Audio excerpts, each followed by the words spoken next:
Hi, I'm Deborah Singer. Welcome to this month's edition of Community Central, an exciting program about the latest happenings at the Jones Center, the Family Resource Center, and the Center for Nonprofits at St. Mary's.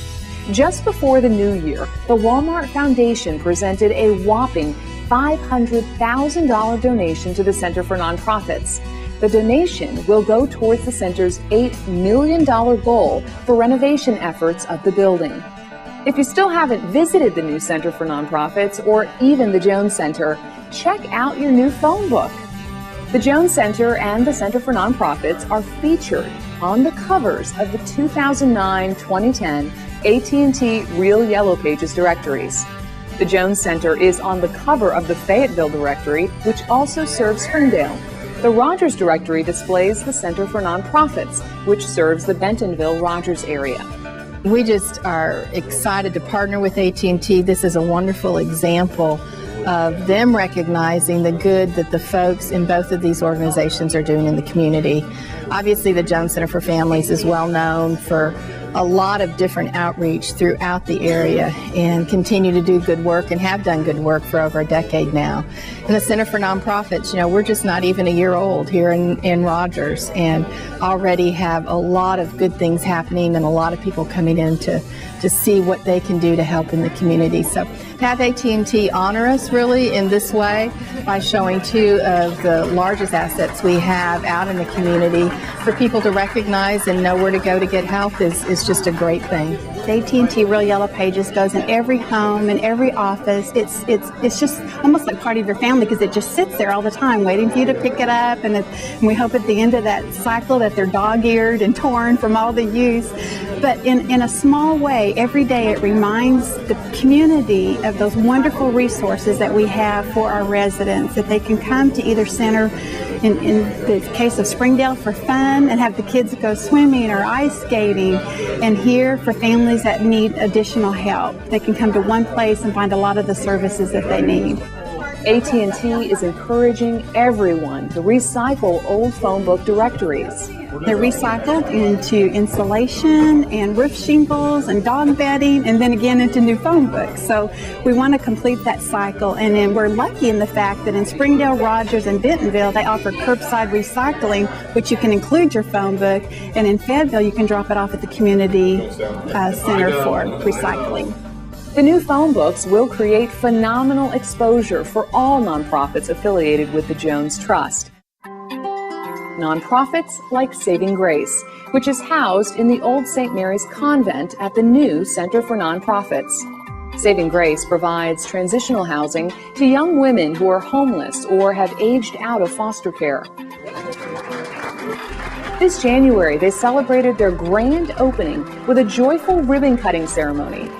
It's finally happening. I've dreamed about this for 5 years, so it's great that it's finally happening. We're so glad to be able to reach out and help some girls. What better investment could we make as a people, as human beings, than to take young people, young ladies that are aging out of foster care, or in maybe other cases coming from certain at-risk type situations, and being able to give them the tools necessary to be successful in life. It is evident by the outreach of the community that this is a true need, and this touches a lot of people.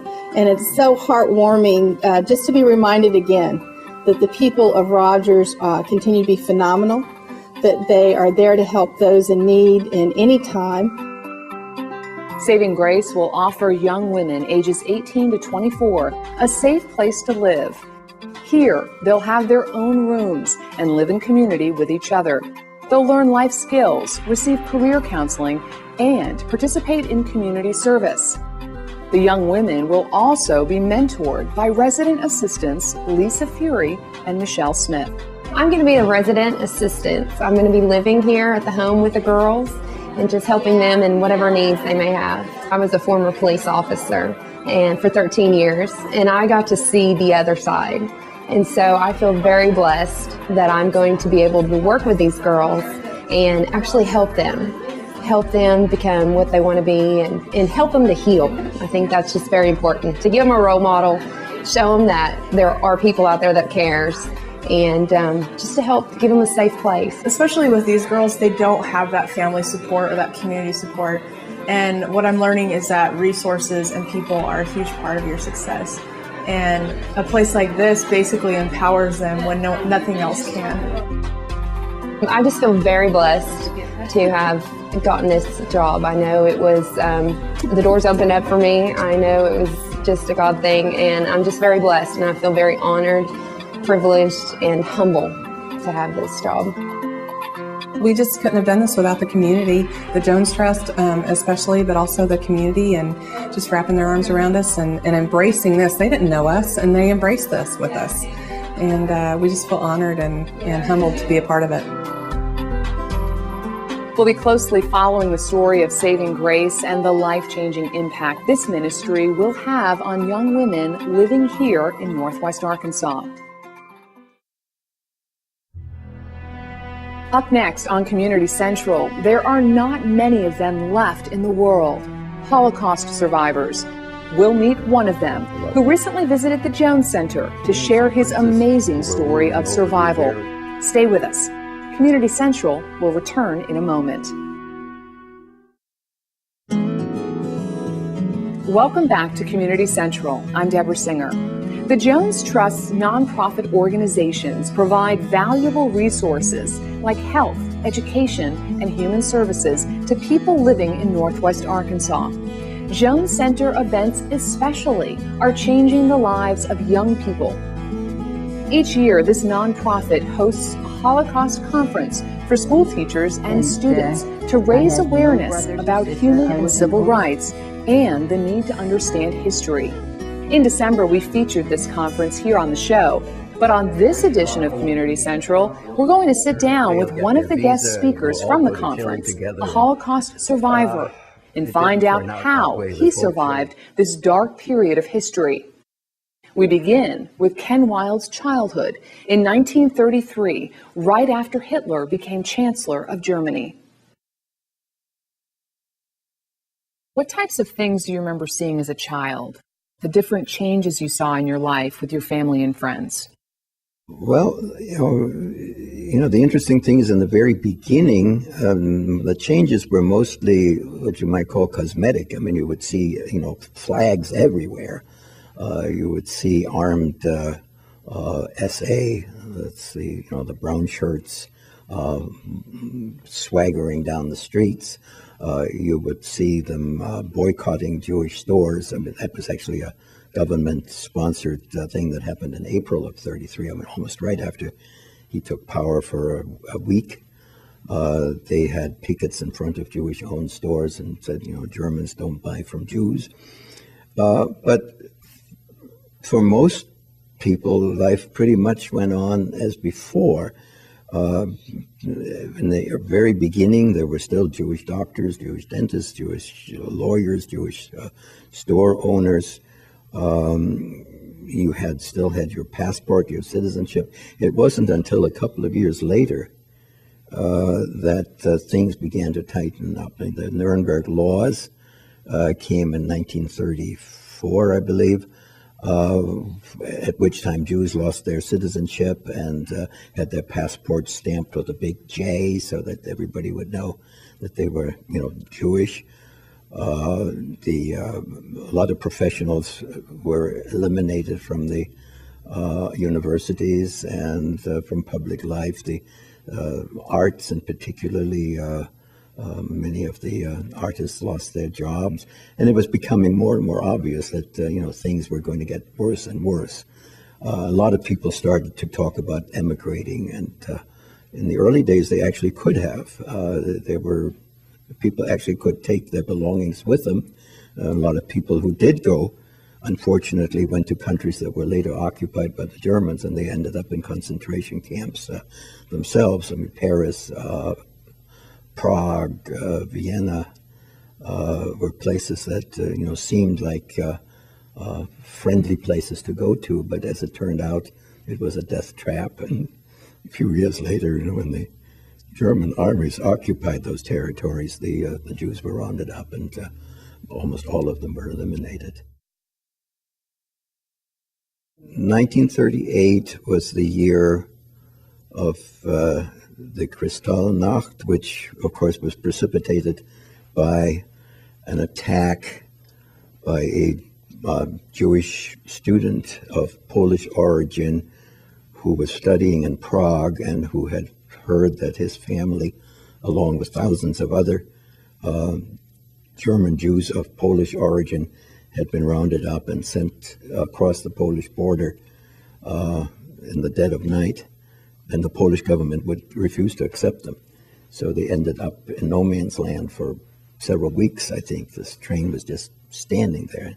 I guess they lived on the kindness of strangers who might possibly, bring them some supplies. I can't really imagine what they went through. Anyway, this Herschel Greenspan was his name. This young man was so incensed that he went to the German embassy in Prague and wanted to speak to the ambassador. I think he intended to assassinate the ambassador in retaliation.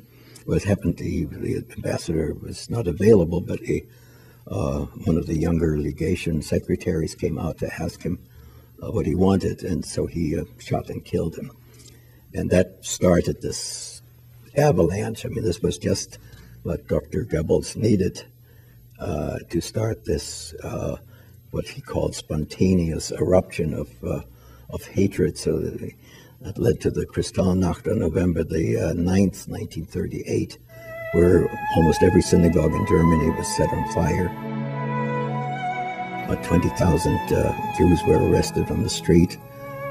Every German-owned store was ransacked, windows broken. That's why it's known as the Kristallnacht, the night of crystal.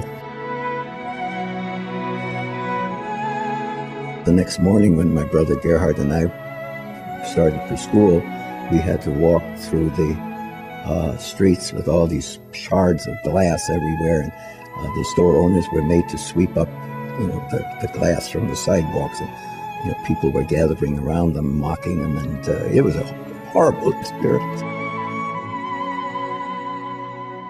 You felt totally helpless, and there was nothing you could do. All you really wanted to do was cry. It was so awful to see these poor store owners, had lost everything, and then they had to go out there on their hands and knees and sweep up the broken glass and expose themselves to all that mockery. I mean, it was terrible. It really was. It was just knowing that we were there and we couldn't get out, and God knows what would happen. I mean, every night there was a question of who's going to knock on the door in the middle of the night. It was just sort of a terrible scenario. From that moment on, Jews were no longer allowed to be in business, no longer allowed to be in any of the professions. Several Jewish relief agencies had gone and talked to the British government and the American government to see if they would take some kids. And the Senator Wagner introduced a bill in New York, introduced a bill in Congress to allow children to come in, but it was defeated. They thought that, once we open the window for one, they're not telling how many more are going to sneak in. So that, and of course it was the Great Depression, so we must not forget that. The British government agreed to allow any number of children between the ages of, I think, 5 and 17 to come in on a temporary basis, as long as they had somebody who would take them in. And they would have to post a guarantee of, I think, 50 pounds or something, that they would not be a burden to the British public or the British government. And the understanding, of course, was this was strictly temporary, and they would all, be going home as soon as this was over, or going to what other countries their parents might go to.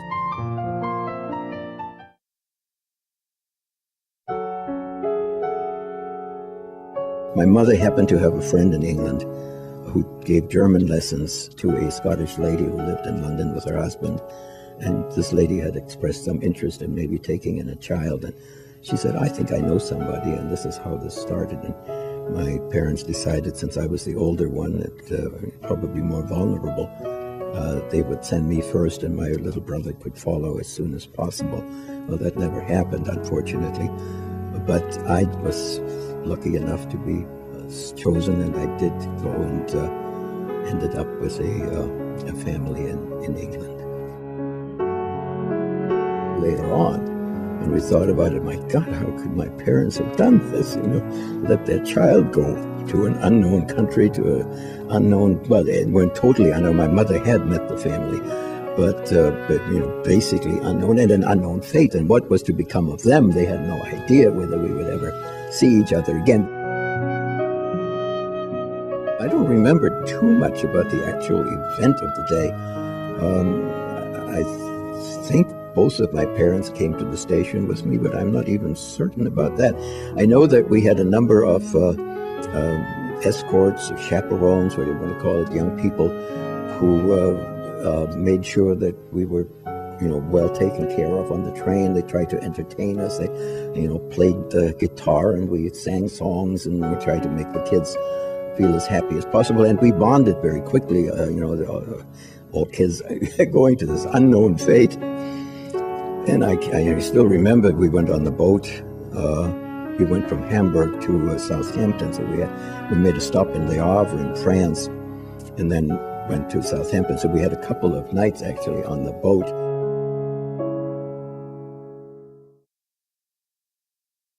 A good family took me in, and we, it was a culture shock, of course, and I had to learn the language, and we had to get to know each other, but we got to be good friends, especially Mr. Bruck. He was a civil servant in the administration in London, and he would take me sightseeing, and I think he kind of enjoyed the company, and I certainly enjoyed his company. And for years afterwards, we were in touch, and he would always remember our children's birthdays and send presents, and it was a very, really became a close relationship.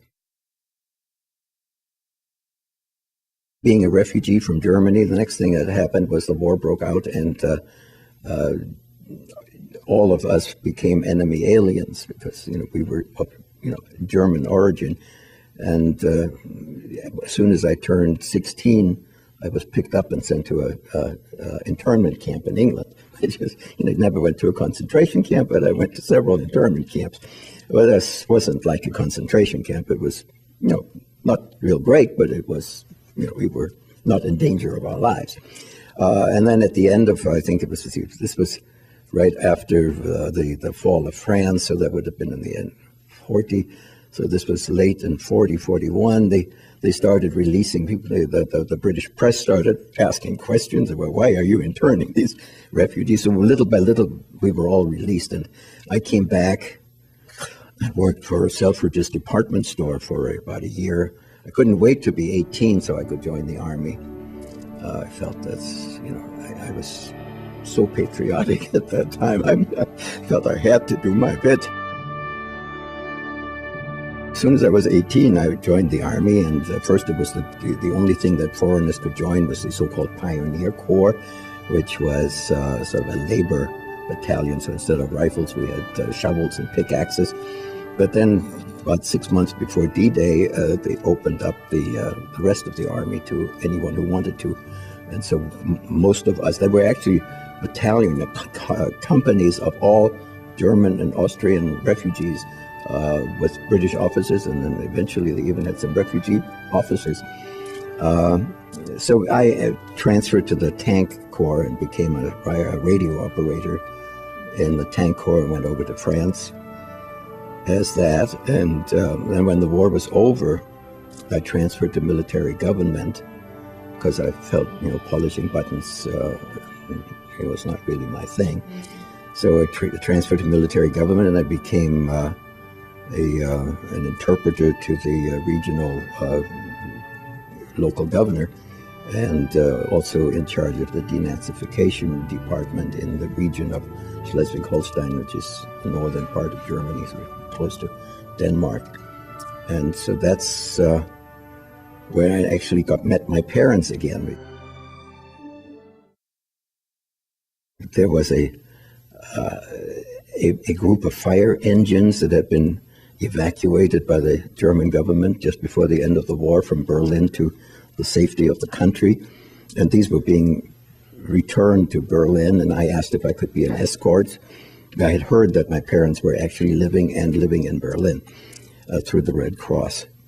And so I went on one of those fire engines and got back into Berlin and found my parents again. I knew where to look for them, and I saw this, it looked to me like, very emaciated looking old man pushing a little wagon with firewood. And that was my dad, who had been to the local park and got some firewood, because they had nobody at that time, not just being Jewish made no difference anymore. Nobody had anything. Nobody had firewood, nobody had any, the heating, cooling, or anything like that. So he had lost a tremendous amount of weight, but we recognized each other, and we were back together again. How long were you separated from your parents? 7 years. Were you reunited with your mother? Yes, of course. He said, let me go up first and, prepare her for the shock. So, yeah, that was great. My mother was not Jewish, so that helped save the family.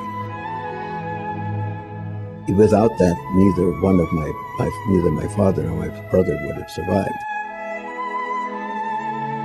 My father and brother were periodically pulled into police headquarters and detained for a day or two, but they always came home again, and they were, drafted into these various labor detachments where they would unload coal barges or do whatever.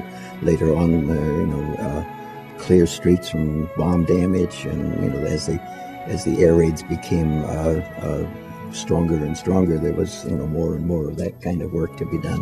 But they did survive.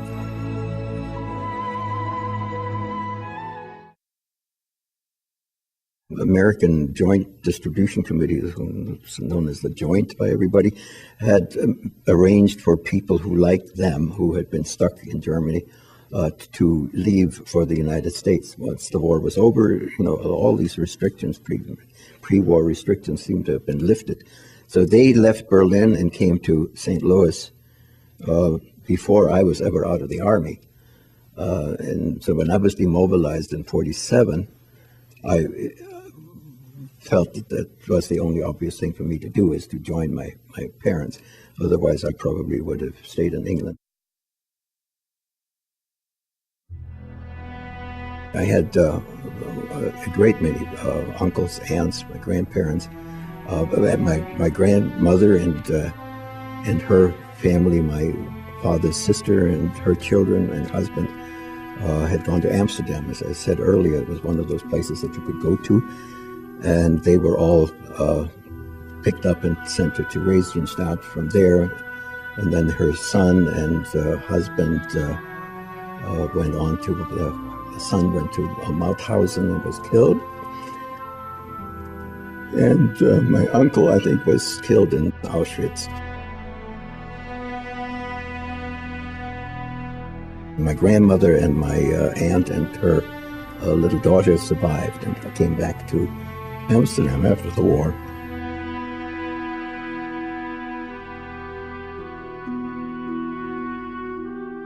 An amazing story of survival from Ken Wilde. But as you heard there, so many of his loved ones never lived to tell their life stories.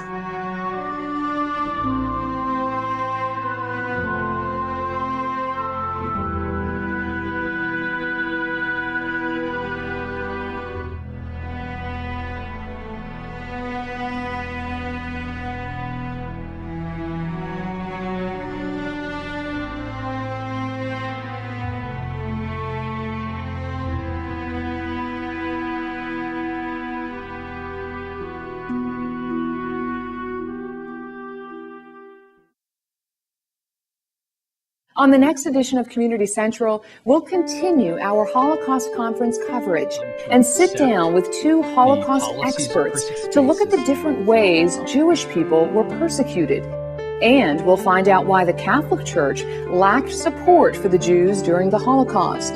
Of course, we'll also bring you all of the latest nonprofit news from the Center for Nonprofits, the Jones Center, and the Family Resource Center. Thanks for watching this edition of Community Central. I'm Deborah Singer. We'll see you next time.